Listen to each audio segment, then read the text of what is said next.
Assalamualaikum warahmatullahi wabarakatuh.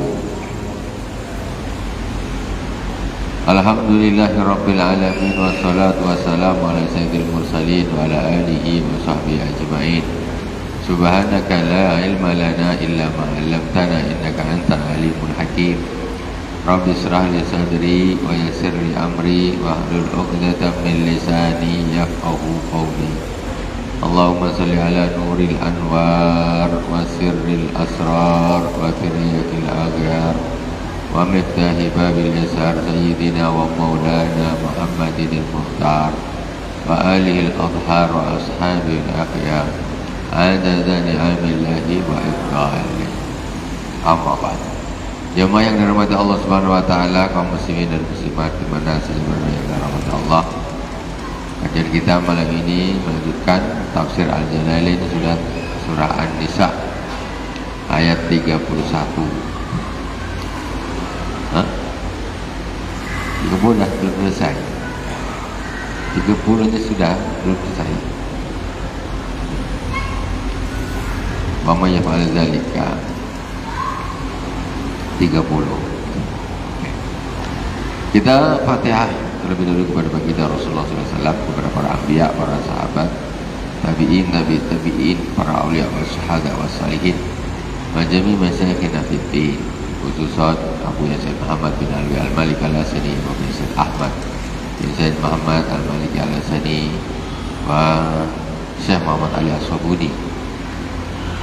Mausan ila al-imamain al-jalilain al-imam Jalaluddin al-Mahalli wa Jalaluddin as-Suyuti amadana Allah bimadadihim wa qada alaina bibarakatihim wa anwarihim wa ulumihim bid-din wa dunya wal akhirati bisirril Fatihah. A'udzu billahi minasy syaithanir rajim. Bismillahirrahmanirrahim. Alhamdulillahi rabbil alamin arrahmanir rahim maliki yaumiddin. Iyyaka na'budu wa iyyaka nasta'in. Ihdinas siratal mustaqim. Siratal ladzina an'amta 'alaihim ghairil maghdubi 'alaihim waladdallin. Amin. A'udzu billahi minasy syaithanir rajim. Bismillahirrahmanirrahim.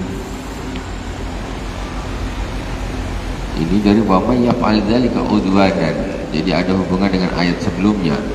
Ya ayyuhalladzina amanu la ta'kulu amwalakum bainakum bil batil illa an takuna tijaratan an taradin minkum wala taqtulu anfusakum innallaha kana bikum rahima. وَمَنْ يَفْعَلْ ذَلِكَ عُدْوَانًا وَظُلْمًا فَسَوْفَ نُصْلِيهِ نَارًا وَكَانَ ذَلِكَ عَلَى اللَّهِ يَسِيرًا. وَمَنْ يَفْعَلْ ذَلِكَ, barang siapa yang melakukan itu manaha anhu. Apa tuh yang dilarang oleh Allah? Yaitu ayat yang sebelumnya, la ta'kulu amwalakum bainakum bil batil. Kalian jangan makan harta antara sesama kalian dengan batil. Dengan batil itu apa? Mencuri, batil. Makan harta orang lain dengan batil, mencuri. Korupsi, batil. Makan harta orang, duit orang dengan cara batil. Menipu juga batil. Dengan modus apa macam-macam sekarang ini tipuan. Itu juga makan harta orang lain dengan cara batil. Riba juga gitu, ngutangin orang 1 bulan kok sekian persen ya, rentenir, itu memakan duit orang lain dengan cara batil dan lain-lain sebagainya. Barang siapa yang melakukan yang seperti itu, wa may yaf'al dzalika, barang siapa yang melakukan seperti itu, yang dilarang oleh Allah seperti itu, udwanan, tajawuzan lil halal, maksudnya melampaui batas yang halal. Melampaui batas yang halal, ya mestinya ini halal, tapi dia ngambil yang tak halal dengan cara yang zalim. Wa zulman, dan zalim, kezaliman. Apa tak zalim? Ya, mencuri apa tak zalim? Merampok apa tak zalim? Korupsi apa tak zalim? Zalim. Fasaufa nuslihi nara, maka akan kami sampaikan dia ke neraka, akan kami masukkan dia ke neraka. Orang makan harta orang lain dengan kezaliman diancam sama Allah Subhanahu wa taala, fasaufa nuslihi nara, dan kami akan masukkan dia ke dalam neraka. Bahkan dzalika 'ala Allah yasira, dan yang seperti itu mudah saja bagi Allah, mudah saja. Makanya hati-hati, jangan asal duit aja, ada kesempatan, masya Allah, dikorupsi, jaga-jaga engkau. Ayatnya sudah jelas, wa may yaf'al dzalika fasawfa nuslihi nara, wa may yaf'al dzalika udwanan wa zulman fasawfa nuslihi nara. Nah, itu dengan mengambil harta dengan cara zalim. Dah tahu semua, ya. Udah jelas-jelas korupsi itu haram, zalim. Bukan urusannya ini, sayanglah duitnya, ada kesempatan nih dititipin duit sekian, dipotong sekian, ini dimanipulasi. Nah, bikin acara-acara yang fiktif biar dapat duit, dibelokkan sana, belokkan sini, makan dia jadi dapat. Nah, dan lain sebagainya, dengan cara nyogok, ya, rasuah, itu semuanya termasuk di dalam ancaman ayat ini. Bahkan dzalika 'ala Allah yasira, yang seperti itu masukkan orang ke dalam neraka itu sangat mudah bagi Allah Subhanahu wa taala. In tajtanibu kaba'ira ma tunhauna anhu nukaffir ankum sayyi'atikum wa nudkhilkum mudkhalan karima. Jika kalian menjauhi dosa-dosa besar, apa yang kalian dilarang melakukannya, nukaffir ankum sayyi'atikum, maka kami akan melebur dosa-dosa kalian, kata Allah. Nah, asal ghair bitta'ah, dengan kata Allah, wa nudkhilkum mudkhalan karima, dan aku akan masukkan kalian ke dalam satu tempat yang mulia, yaitu surga. Jadi tak main-main. Urusan cari makan ini tak main-main. Meleset haram-haram diambat, subah diambat, kontan neraka jahanam, Allah vonis langsung. Jadi hati-hatilah yang sudah banyak dapat kesempatan, duit banyak depan mata, macam tak motong tak enak. You jangan. Itu pentingnya kita ngaji, pentingnya kita belajar seperti ini. Jadi kita diingatkan oleh Allah Subhanahu wa taala. Kalau tak, pokoknya duit, nah itu masalah. Ngeri luar biasa. Tapi kalau mau menjauhi hal-hal yang seperti itu, maka Allah akan masukkan di tempat yang mulia, yaitu surganya Allah Subhanahu wa taala. Dengan cara apa lagi? Cara judi. Nah, judi ini makan duit orang pakai cara yang zalim. Bandarnya paling kaya, bandarnya lah. Mana ada bandar judi nak bangkrut? Tak ada cerita. Kita dibengak dia. Apalagi pakai handphone. Tret. Itu yang nyeting siapa di sana? Dikalahkan, dimenangkan, kan di sana bisa disetting. Kenapa kita tidak berakal sehat? Sehingga banyak orang yang terbuai oleh harapan-harapan. Kalaupun dapat haram, apa untungnya? Kalah bangkrut, dapat haram, dosanya pasti mau kalah dosa, mau menang pun dosa. Apa untungnya sih? Itu dibuai harapan-harapan yang tak jelas. Kalau kita mikir secara sehat saja, benar nih yang ngatur di sana ada komputer, ada operatornya itu sudah ada. Berhentikan, taruh di sini, taruh di sini. Nah, ini menangkan dia sekali, kalahkan dia 20 kali, selesai, habis duit. Pas time kecil menangkan, time besar kalahkan dia. Apa tak kaya raya bandarnya? Itu termasuk memakan harta orang lain dengan cara yang zalim, neraka jahanam. Apalagi? Nah, jadi judi seperti itu. Apa sih? Kerja dah betul-betul. Pergi pagi pulang sore, pergi pagi pulang sore, berkeringat, penat, dapat gaji halal, belikan chip, tret. Jadi haram duitnya, berputar ke perjudian, jadi haram. Seperti itu. Dikasih makan anak, kasih makan ke istri, habislah sholatnya, habislah puasanya, habis umrohnya, habis hajinya. Nah, seperti itu. Alhamdulillah, sekarang kita nih harus sangat-sangat memperhatikan apa yang masuk ke dalam perut kita, perut anak cucu kita, keluarga kita, ya. Jangan asal duit aja. Orang-orang lain tak usah ikut. Orang yang tak beriman kepada hari akhirat kita nak ikut. Dia main ini, main itu, terserah. Itu dia. Kita beriman, kita tahu ada surga, ada neraka, ada hisab. Ya, kita harus jagalah ini. Hidup di dunia ini kan sementara, saya takkanlah bertahan untuk seperti itu, tidak kuat. Ya, takkanlah. Jadi sekarang ini judi online ini, woi, luar biasa. Dan itu sebetulnya mohon maaf, kalau mereka tuh berpikir sehat, mereka tidak akan mau. Karena kemungkinannya tuh bisa disetting menang kalahnya. Bukan saya bilang judi boleh. Kalau judi babanya yang pakai dadu itu haram juga. Kalau itu kan nggak pakai, nggak ada operatornya di belakang. Kalau ini sudah jelas ada operator, kok percaya gitu. Nah, percaya. Judi nyambung ayam, judi haram juga, haram juga. Tapi kalau ini lucu gitu loh. Begitulah orang ketika dibuai harapan, dia mudah tertipu. Ada harapan yang besar, dia jadi mudah dia tertipu. Macam kasus-kasus penipuan. Orang nak ngasih ini, nak ngasih pengiriman apa, tapi ini kirimannya masih di Jakarta, butuh duit untuk ini sekian juta. Ini kirimannya nih hanya 100 juta lah. Akhirnya keluarkan duitnya. Dibuai harapan, akhirnya mudah tertipu. Jangan kita mudah untuk melakukan hal-hal yang seperti itu, karena ancamannya luar biasa. Walaupun sholat haji berpuluh kali pun, kalau dah makan duit haram, tak ada cerita, tak ada cerita.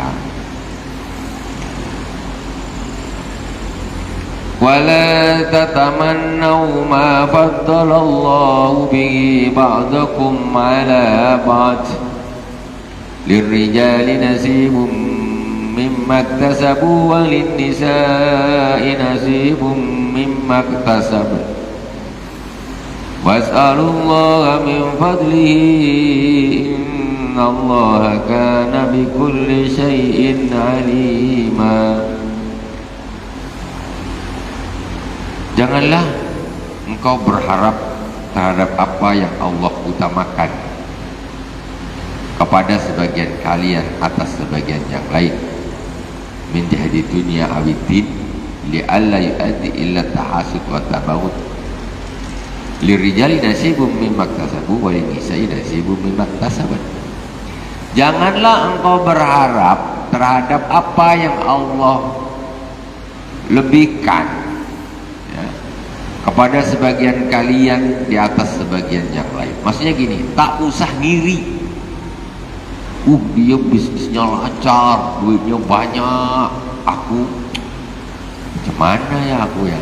Berharap seperti itu. Aku pun harus kaya juga nih. Berharap.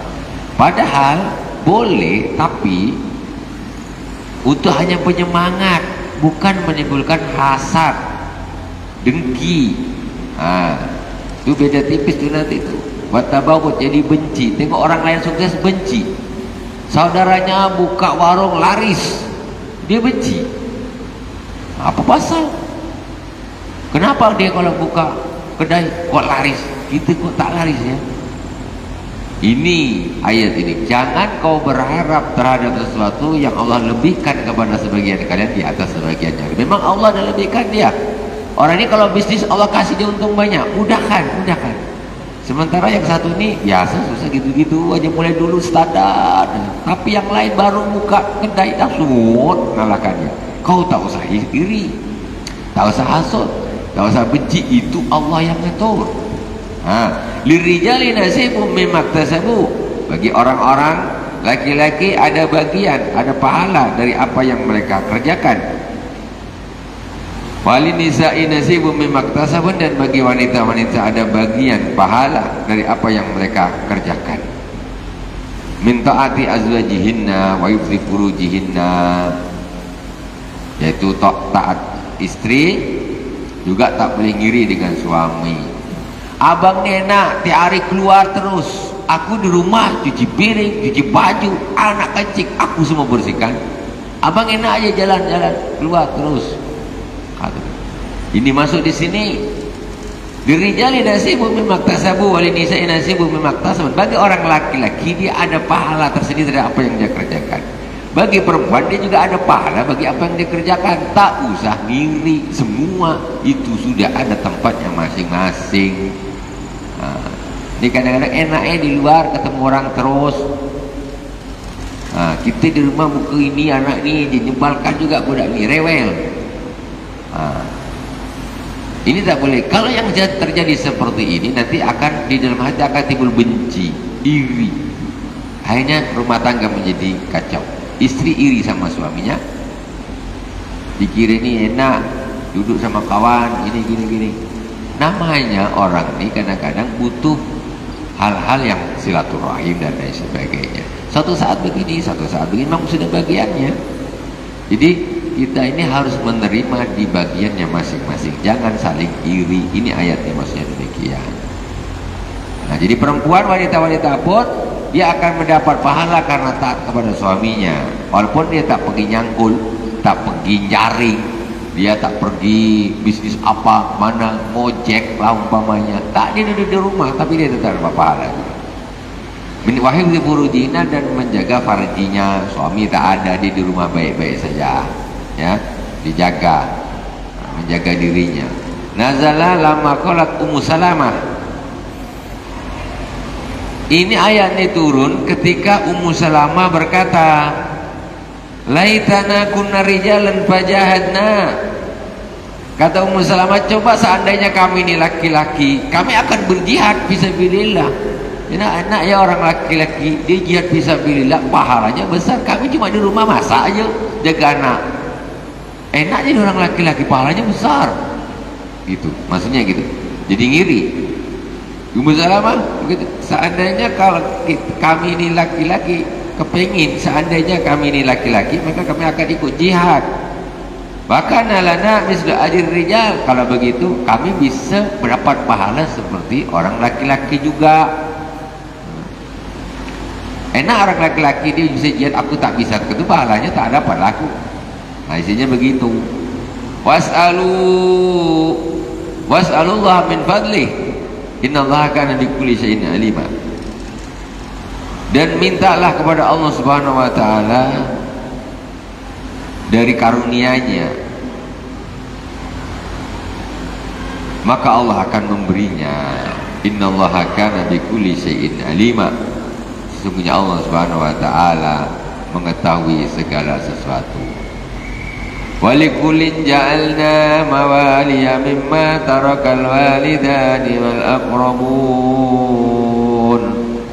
walladzina aqadat aymanukum fa'atuhum nasibahum innallaha kana ala kulli syai'in syahida. Innallaha kana ala kulli syai'in syahida. Walikullin, bagi setiap laki-laki dan perempuan, ja'alna mawaliya, kami jadikan bagi mereka bagian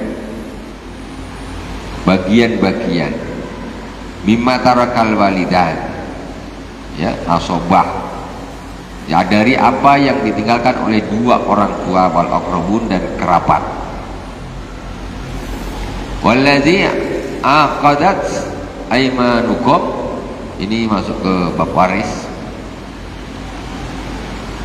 Dan orang-orang yang diikat dengan sumpah kalian, dengan tangan yamin atau tangan kalian, maksudnya ini apa nih, perjanjian dulu antara satu kelompok atau satu apa namanya, kabilah dengan kabilah, ada perjanjian atau satu antara individu. Jamu yamin, yang diikat, dan orang-orang yang diikat dengan perjanjian-perjanjian,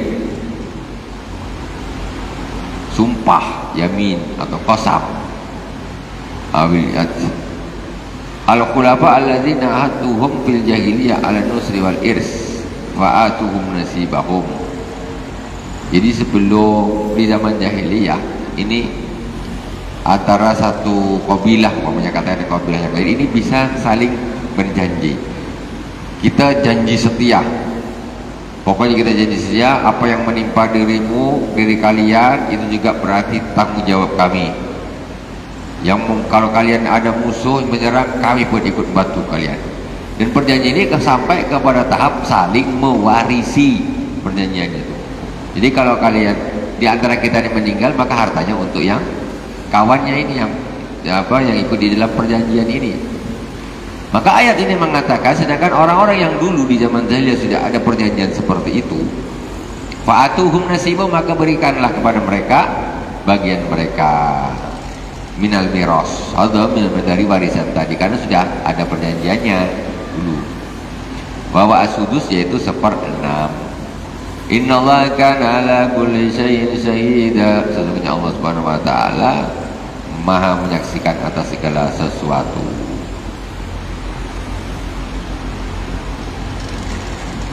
Wa hadza mazkur bi qawlihi wa ulul arhami ba'duhum aula bi ba'd.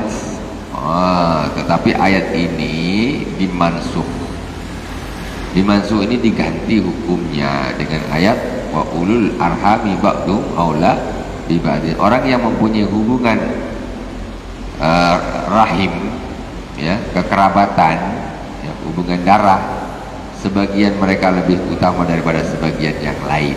Maksudnya ini lebih didahulukan.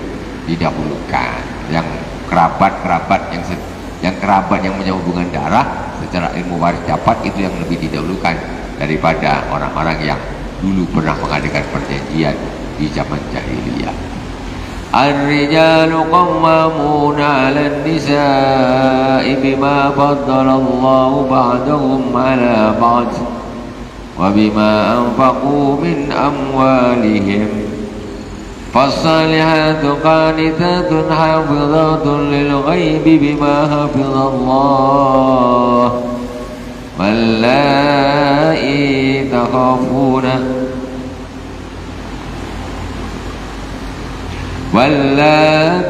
takhafuna nusuzahunna fa'idhuhunna wahjuruhunna fil madaji wadribuhunna فَإِنْ أَطَعْنَكُمْ فَلَا تَبْغُوا عَلَيْهِنَّ سَبِيلًا إِنَّ اللَّهَ كَانَ عَلِيًّا كَبِيرًا.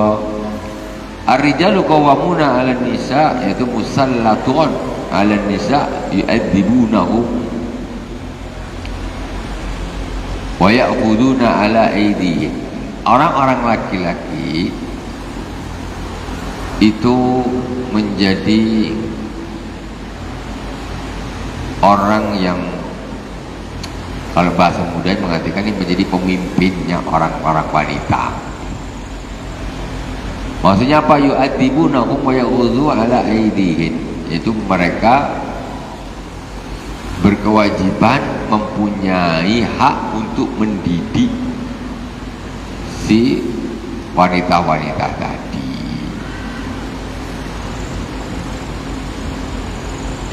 Bima fadlallah ba'dhum 'ala ba'd bitafdili lahum 'alaihinna bil ilmi wal aql wal wilayah wa ghairi dzalik. Disebabkan apa yang Allah lebihkan, yang Allah kurniakan kepada sebagian mereka atas sebagian yang lain. Maksudnya disebabkan kelebihan yang Allah berikan kepada orang-orang laki-laki, ya, di atas orang perempuan. Makanya orang laki-laki itu yang berhak menjadi kepala rumah tangga, menjadi pemimpin. Karena apa? Allah memberikan kelebihan kepada laki-laki. Kelebihannya apa? Bil ilmi wal aql wal wilayah, ilmu, ya. Kemudian akalnya juga lebih. Kemudian Allah kasih wilayah, ya, kepada kaum laki-laki. Maka memang secara zahir laki-laki memang punya kelebihan otomatis. cara dia berpikir, ilmu. Perempuan itu kan naqisul aqli wad din, kata Rasulullah. Kurang akalnya, kurang agamanya. Kalau untuk kecerdasan, ke apa, ilmu, itu tetap laki-laki. Itu Allah yang sudah, memang Allah sudah kasih. Perempuan lebih banyak ketika ingin memutuskan sesuatu lebih bermain dengan perasaan. Kalau laki-laki dia dengan ilmu, dia dengan akal memutuskan sesuatu. Makanya kadang-kadang berbeda, jadi bentrok. Tapi tetap yang dimenangkan harus ilmu, harus ilmu. Itu sudah Allah memang lebihkan. Ibaratnya ginilah, kalau kita tengok ayam lah katakan, kita tengok ayam jago dengan ayam babon, tentu sudah beda. Dalam arti apa? Allah kasih kelebihan. Ayam jantan kasih Allah kelebihan, bulunya cantik, lebih tinggi, lebih besar. Itu dari Allah, kita tak bisa. Begitu juga dengan manusia, laki-laki Allah kasih kelebihan. Allah kasih kelebihan. Jadi memang semuanya ini kita ini harus menerima. Jangan komplain, jangan sampai ada rasa hasut dan lain sebagainya. Jadi yang perempuan juga harus mengakui, yang laki-laki juga tidak boleh sombong, karena itu semua karunia Allah Subhanahu wa taala. Wa bima anfaqu alaihim, dan juga laki-laki punya kelebihan di atas perempuan disebabkan laki-laki itu yang memberi nafkah di rumah tangga. Nah ini menjadi penyebab nih. Jangan jadi laki-laki di rumah tangga malah jadi beban. Kekuasaan, apa kita bilang kok kekuasaan apa ya? Jadi laki-laki ini bisa menjadi pemimpin, betul, bisa kuat ya posisinya kalau dia memang orang yang menafkahi di rumah. Ini juga menjadikan sebab kenapa laki-laki kok jadi qawamun 'ala, jadi pemimpinnya, karena di rumah dia yang ngasih nafkah. Nah, makanya ketika nafkah ini hilang malah suaminya makan dari istrinya, ini biasanya powernya kurang. Powernya kurang, otomatis. Wa bima anfaqu min amwalihim fasalihatu qanitatun hafizatun lil ghaib. Wanita-wanita yang solehah adalah wanita-wanita yang taat kepada suaminya. Qanitat itu artinya taat kepada suaminya. Sekarang ini susah ketika ada giringan persamaan gender, seolah-olah perempuan itu punya kemampuan bisa disamakan dengan laki-laki. Tak bisa, sampai kapanpun tak bisa. Ini sudah sunnatullah, qudratullah, sudah dari Allah Subhanahu wa taala, tak bisa. Tapi ketika ini giring mau disamakan, akhirnya ada yang lupa, ini merasa dia setara dengan laki-laki. Tak bisa. Cara berpikirnya, mengambil keputusan itu berbeda laki-laki dengan perempuan. Perempuan ini asik, perasaan aja yang dilebihkan. Akhirnya jadi tidak adil. Jadi justru tidak adil. Makanya kita harus pakai akal, pakai bin, pakai agama. Cuma kadang-kadang mereka tidak paham dengan kekurangan itu. Mereka merasa sama, akhirnya terjadi peperangan antara laki-laki dan perempuan. Padahal secara sunnatullah, nizamul qaul, hukum alamnya, hukum alam memang laki-laki mesti posisinya di atasnya perempuan. Kemampuannya memang sudah dari Allah Subhanahu wa taala. Orang wanita-wanita yang solihah siapa? Qanitat. Qanitat yaitu wanita yang taat kepada suaminya. Bukan hanya rajin sholat, tapi nantang terus dengan suaminya. Tidak, dia harus taat. Kenapa kok menjadi kalau tak taat rumah tangga mesti berantakan? Tidak bisa. Harus ada yang memang isinya kita bilang apa ya? Ya mengalah lah, katakan bahasa mudanya. Jadi bisa berjalan sama.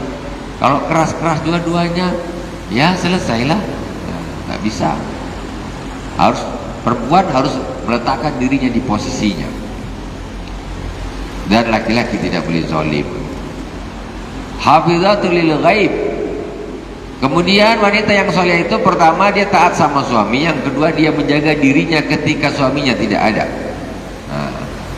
Aili furuji wa ghairiha bi ghaibati azwaji, menjaga farjinya dan lain-lain. rumah suaminya, harta suaminya semuanya dijaga. Ini jangan suami tak ada, dia tak jaga diri, tambah kemana-mana dia pergi. Dan suaminya balik, dia tetap di rumah. Suaminya pergi, dia ikut berampus tak kemana-mana. Dia tidak menjaga dirinya, tidak menjaga auzubillah, apalagi sampai urusan charginya tidak dijaga. Itu sudah kebablasan. Hafizatul ghaibi bima hafizallahu, itu menjaga dirinya ketika suaminya tidak ada dengan sesuatu yang Allah jaga.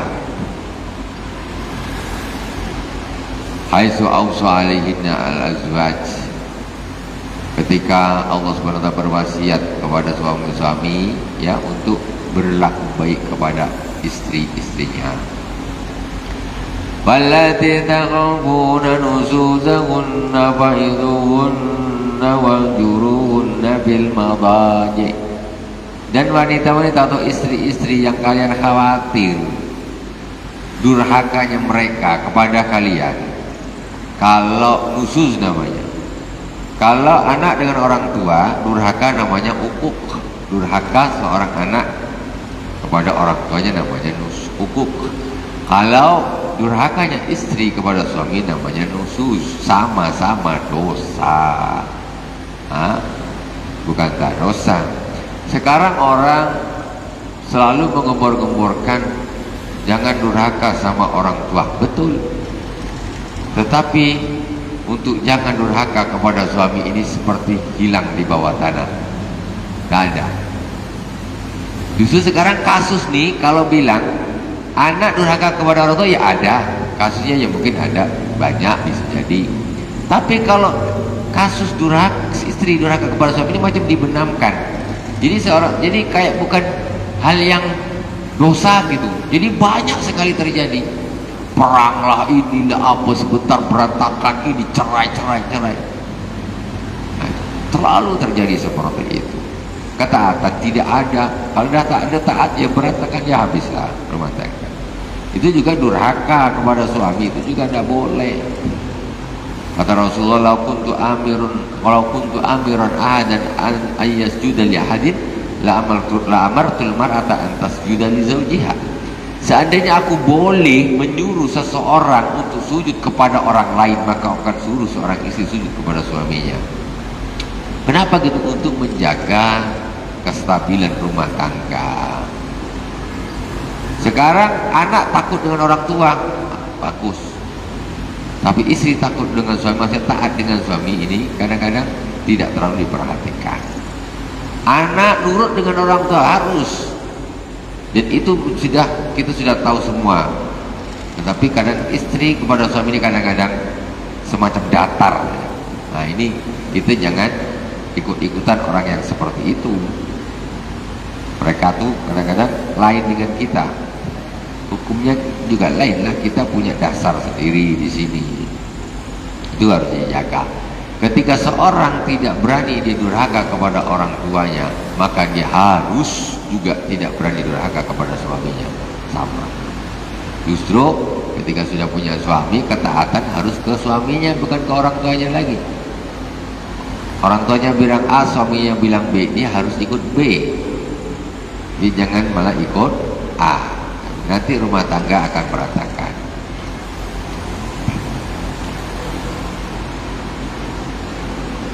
Wanita-wanita atau istri-istri yang kalian khawatir nusus mereka, ini macam nak melawan nih, nampak nih kelaku dia ini, mulai nampak ada istri-istri dia nak durhaka kepada suami, nampak.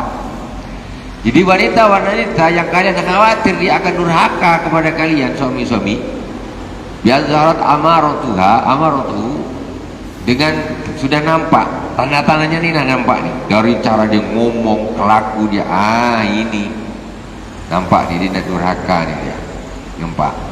Kalau dah gitu macam mana? Fa'izuhunna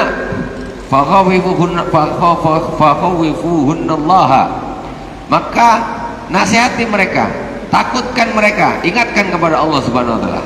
Ingatkan mereka, kamu jangan nusus, dosa besar kamu, tidak boleh nusus. Ingatkan dosa, Allah melarang seorang istri durhaka kepada suami. Masih juga wahjurunna fil madaji, pisahkan tempat tidur. Kau tidur sana, aku tidur sini, tak usah tidur sama. Ini peringatan kedua. Udah dinasihatin kok tetap aja kelakunya ini, didurhakanya tetap. Pisah ranjangnya, pisah, tidur masing-masing. I'tazilu ila firasin akhar bi an azharna nusuza. In azharna nusuza. Jadi kalau betul-betul dia sudah durhaka, udah pisah ranjang. Jangan tidur bareng. Ini dari Al-Quran nih, cara mengatasinya nih, tahapannya gitu. Harus gitu dulu. Ini kadang-kadang gaduh satu hari dan langsung selesai, balik cerai langsung. Gaduh 1 jam langsung dah cerai. Nasihati dulu, dan nasihatin tetap jangan gini, bisa ranjang, tak usah tidur sama. Wadribuhunna darban ghaira mubarrihin illam yarji'na bil hijrah. Kemudian dipisah ranjang, tetap pelaku dia nih tambah durhaka dengan suami. Pukul, kata Allah, pukul, tapi dengan pukulan yang tidak mematahkan, mendarahkan, hanya sekedar untuk sakit berkapok kakinya, tak bagian mana yang tidak sampai membahayakan. Pukul.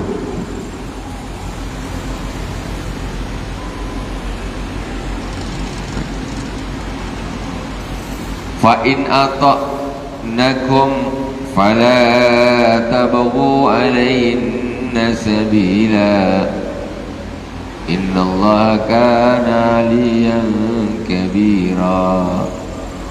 Dan kalau dia taat kepada kalian setelah tadi dinasihatin atau dipisah ranjang atau dipukul, kemudian dia minta maaf lah bang, ini balik ya, taat, ada ampun, minta maaf atas kesalahan saya gini-gini, baik lagi dia minta maaf sama suaminya. Fala tabu alaihinna sabila, jangan kau cari jalan untuk menzolimi mereka. Mereka dah baik nih, jangan cari jalan lain, tadi korek, tadi apakan dia, biar ini lagi sengaja. Udah baik, jangan kau korek-korek lagi, jangan kau amburadulkan lagi, jangan. Sudah, diamkan, sudah baik, sudah. Ini tak buka lagi tema baru gini-gini, jedar lagi. Kapan selesainya? Akhirnya dia nusus lagi nanti. Ila darbihinna zulma. Ataupun dia baik, langsung diungkit. Kau ni gini, udah baik, dah minta maaf, kena tambah pukul, maaf, pukul lagi. Orang dah minta maaf dah betul-betul. Jangan kayak gitu. Fala tabghu alaihinna sabila innallaha kana 'aliyan kabira. Sesungguhnya Allah Subhanahu wa taala Maha luhur lagi Maha besar. Fadharu ayu akibakum in zalamtumuhunna, maka takutlah kalian Allah akan menyiksa kalian kalau kalian menzalimi istri-istri kalian. Dia dah bagus, dah taubat, dah apa, ya sudah, kalian tidak usah cari masalah lagi, cari cara untuk mukul dia lagi, diungkit, akhirnya kalian memukul mereka dengan cara zalim. Tidak boleh. Wa in khiftum shiqaqa bainihima fab'athu hakaman min ahlihi wa hakaman min ahliha yurida islahan yuwaffiqillahu bainahuma innallaha kana 'aliman khabira. Jika kalian takut perpisahan atau perselisihan antara suami dan istri, fab'azu ilaihima biridahima hakaman, min ahlihi wa hakaman min ahliha. Maka utuslah kepada mereka berdua hakim, orang untuk menjadi penengah, ya, satu orang dari keluarga si laki-laki, satu orang dari keluarga si perempuan. Karena kalau berdua ini nak bercakap tak bisa, perang, semuanya perang. Oke, yang laki-laki cari satu penengah, sampaikan apa masanya gini. Yang perempuan dari keluarga perempuan juga cari penengah siapa, masanya gini, ceritakan orang ini nanti yang dijadikan penengah. Gitu. Kalau dia tak ada orang lain tak selesai. Rumah tangga ini kalau sudah terlanjur parah, dia tak ada orang penengah, dia tak selesai. Selesainya dekat pengadilan agama, selesai nak cerai saja, bukan selesai bagus. Nah, di rumah tangga maksudnya ini jangan, bukan ke pengadilan, ya dari pihak laki-laki siapa dan perempuan siapa nih untuk menjadi penengahnya. Kalau bisa dijaga, kalau tergantung nanti kasusnya seperti apa, berat apa tidak. Kalau memang sudah tak bisa sama sekali, tak bisa dilakukan, ya macam mana lagi. Tapi perlu ada penengah. Yurida islah yuwafiqillah bainahuma wa tuwakkilu hiya hakamaha fil ikhtilaf wa yajtahidani wa ya'murani adh-dhalim birruju' ay yufarriqa in ra'aya yurida islah yuwafiqillah bainahuma. Kalaulah dua orang hakim tadi menginginkan perdamaian, maka Allah Subhanahu wa taala akan memberi taufik kepada keduanya. Ayyuqaddirhuma ala ma huwa aqta'ah min Israil aw firaqih. Innallaha kana aliman khabira. Sesungguhnya Allah Subhanahu wa taala Maha mengetahui. Khabiran bil bawatin wa zahir, Maha mengetahui yang batin dan yang zahir. Sadaqallahul azim. Insyaallah kita lanjutkan lagi di pertemuan yang akan datang. An-Nisa ayat 236. Alhamdulillah Rabbil Alamin, semoga bermanfaat dari awal sampai akhir. Mohon maaf atas segala kekurangan. Subhanakallahumma wa bihamdik, asyhadu an la ilaha illa anta, astaghfiruka wa atubu ilaik. Wassallallahu ala sayyidina Muhammadin wa ala alihi washabihi wa baraka wasallam. Alhamdulillah Rabbil Alamin. Assalamualaikum warahmatullahi wabarakatuh.